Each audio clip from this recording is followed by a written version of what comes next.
कैसे हैं आप सभी। मैं डॉक्टर आनंद व्यास आपका यूट्यूब चैनल पे मेरे यूट्यूब चैनल पर फिर से स्वागत करता हूं। आज हम हमारे इलास्टिसिटी ऑफ डिमांड के सेकंड पार्ट इनकम इलास्टिसिटी को देखने की कोशिश करेंगे और समझने की कोशिश करेंगे। लास्ट क्लास में हमने देखा था प्राइस इलास्टिसिटी ऑफ डिमांड। यदि आपने अभी तक मेरा वो लास्ट वाला वीडियो नहीं देखा है तो प्लीज वो देख लीजिए, उसके बाद ही एक वीडियो पे आइएगा, तभी आपको समझ में आएगा आसानी से कि अपन सीखने की क्या कोशिश कर रहे हैं। इलास्टिसिटी ऑफ डिमांड पे मैं था, उसमें सेकंड पार्ट था इनकम इलास्टिसिटी ऑफ डिमांड। इसमें भी 3 स्टेजेस हैं। जैसे प्राइस इलास्टिसिटी में मैंने 5 स्टेजेस की बात करी थी, हाई, लेस, इन्फिनिट, जीरो और यूनिट इलास्टिसिटी। उसी तरीके से इनकम इलास्टिसिटी पे भी पॉजिटिव और नेगेटिव और जीरो इलास्टिसिटी की बात होती है। इनकम इलास्टिसिटी का बेसिक मीनिंग क्या होता है? इनकम इलास्टिसिटी का बेसिक मीनिंग होता है कि इनकम में यदि कोई वेरिएशन होता है, इंसान के इनकम में यदि कोई वेरिएशन होता है तो उससे उसकी जो डिमांड है, उसकी जो परचेसिंग है, उसमें यदि कोई वेरिएशन आता है तो उसको इनकम इलास्टिसिटी ऑफ डिमांड कहते हैं। वापस से रिपीट करता हूं, यदि इंसान की, बायर की इनकम में यदि कोई वेरिएशन आता है, उसके कारण जो उसकी डिमांड में वेरिएशन आता है, उसको इनकम इलास्टिसिटी ऑफ डिमांड कहते हैं। इसका फॉर्मूला है percentage change in demand divide by percentage change in income. यहां पर परसेंटेज चेंज की बात हो रही है मेरे दोस्तों, यानी पहले वो 100 से 200 यूनिट मंगा रहा है तो 1000 से 2000 इनकम हुई, तो यूनिट टू यूनिट चेंज नहीं, यहां पर परसेंटेज चेंज की बात हो रही है। तो आइए, इसका एक बहुत ही सिंपल सा ग्राफ है। 0 बाय एक्स, एक्स एक्सेस पे मैंने एक्सपेंसेस लिखा है, वाई एक्सेस पे मैंने इनकम लिखा है। जैसे प्राइस के अंदर वाई एक्सेस पे नीचे की तरफ मैंने क्वांटिटी और इधर प्राइस लिखी थी, इसी की तरह यहाँ इनकम और एक्सपेंसेस है। जैसे कि आप सभी जानते हैं कि जैसे इंसान की इनकम बढ़ती है, उसको इंक्रीमेंट मिलता है, तो उसके खर्चे भी बढ़ जाते हैं, धीरे धीरे उसके खर्चे बढ़ते हैं। आप सभी इस बात से एग्री होंगे कि इंसान की इनकम बढ़ेगी तो उसके खर्चे बढ़ जाएंगे। लेकिन एक लेवल ऐसा आता है इंसान के जीवन के अंदर जब उसके खर्चे तो बढ़ जाते हैं, इनकम तो कांस्टेंट बढ़ती रहती है, लेकिन उसके खर्चे उस प्रोपोर्शन में नहीं बढ़ पाते। लाइक यदि मैं को नया फोन की जरूरत है तो मैं आज नया फोन ले आऊंगा, तब आज तो मेरा खर्चा बढ़ गया, लेकिन अगले दिन अगर मेरी इनकम वापस उसी प्रोपोर्शन से बढ़ गई तो मैं मोबाइल फोन नहीं ला रहा हूं, मैं कुछ और अदर एक्सपेंसेस कर रहा हूं, लेकिन उसी प्रोपोर्शन पे नहीं कर पा रहा हूं। तो या तो हो सकता है मेरे खर्चे उसने ही इक्वल आ जाएं या उससे डाउनफॉल में चले जाएं। मतलब जैसे जैसे इंसान की इनकम बढ़ती है, उसके खर्चे शुरू में तो बढ़ जाते हैं, लेकिन एक समय आने के बाद उसकी इनकम जब कांस्टेंट बढ़ती रहती है तो उसके खर्चे जीरो या उसके इक्वल परसेंटेज में बढ़ते हैं या कम हो जाते हैं। तो इसको 3 स्टेजेस में हमने डिफाइन कर रखा है, first stage, second stage, third stage. आइए ग्राफ की मदद से समझने की कोशिश करते हैं कि कौन कौन सी स्टेजेस हैं। फर्स्ट स्टेज में जो बायर है उसकी इनकम, ये इनकम ग्राफ है, तो उसका इनकम बढ़ रही है। आप देखेंगे उसकी इनकम कांस्टेंट बढ़ रही है, यहां पर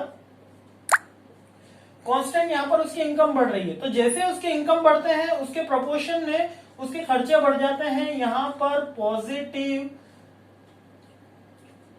पॉजिटिव इनकम इलास्टिसिटी कहलाएगी। पॉजिटिव इनकम इलास्टिसिटी का मतलब कि उसके एक्सपेंसेस ज्यादा बढ़ रहे हैं, इनकम कम बढ़ रही है। सेकंड है जीरो इनकम इलास्टिसिटी। इसके अंदर होता यह है कि उसके इनकम तो बढ़ रही है, लेकिन उसके प्रोपोर्शन में उसके खर्चे नहीं बढ़े। और थर्ड नेगेटिव इनकम इलास्टिसिटी। इसके अंदर उसके खर्चे तो कम हो रहे हैं पर उसकी इनकम बढ़ रही है। आइए एक छोटे से एग्जांपल के थ्रू यहां पर देखने की कोशिश करते हैं। मान लीजिए जो मिस्टर एक्स है उसकी इनकम पहले 1000 रुपीज थी, अब वो 2000 रुपीज हो गई। तो पहले वो अपनी जो डिमांड उसकी 100 यूनिट की थी, यहां पर वो 300 यूनिट की हो गई। तो यहां पर इनकम चेंज कितना आया मेरे दोस्तों? 100% का। लेकिन यहां पर डिमांड में कितना चेंज आया? 200% का। तो यही हमारी फर्स्ट स्टेज है, पॉजिटिव इनकम इलास्टिसिटी। ये हमारी फर्स्ट स्टेज है। आइए सेकंड स्टेज पे चलते हैं और इसी एग्जांपल से सेकंड स्टेज समझते हैं। यदि मेरे खर्चे 1000 से 2000 हो जाए, मेरे इनकम 1000 से 2000 हो जाए और मेरी डिमांड भी 100 से केवल 200 रुपीज ही रहे, 100 से 200 रुपीज ही रहे, मीन्स के दोनों में इक्वल चेंज आए 100% का, तो ये मेरा सेकेंड स्टेज जीरो इलास्टिसिटी कहलाती है। आई होप आपको दिख रहा होगा और क्लियर होगा। फर्स्ट में हमने ज्यादा चेंज आया था, सेकेंड में बिल्कुल चेंज नहीं। इसी एग्जांपल को लेते हैं वापस से। 1000 से 2000 हुआ, डिमांड 100 की जगह यहां पर प्रोपोर्शनेट में 150 ही हुई। बढ़ तो तीनों ही स्टेज में रही है, बढ़ तो मेरे दोस्तों तीनों ही स्टेज में रही है। प्राइस इनकम के साथ खर्चे तो बढ़ते ही हैं, ऐसा इकोनॉमिक्स में माना जाता है कि इनकम के साथ खर्चे तो बढ़ ही रहे हैं, लेकिन प्रोपोर्शनेट रेट में कम बढ़ रहे हैं, ज्यादा बढ़ रहे हैं या इक्वल बढ़ रहे हैं, यही तीनों स्टेजेस हैं। यहाँ पर 100% का वेरिएशन आया और यहाँ पर 50% का वेरिएशन आया, यह कहलाती है हमारी income elasticity of demand. I hope आपको समझ में आया होगा। 1 मिनट के अंदर हम रिकॉल कर लेते हैं।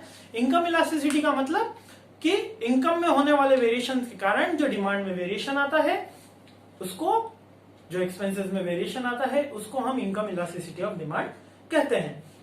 इसके 3 स्टेजेस हैं, पॉजिटिव, जीरो और नेगेटिव।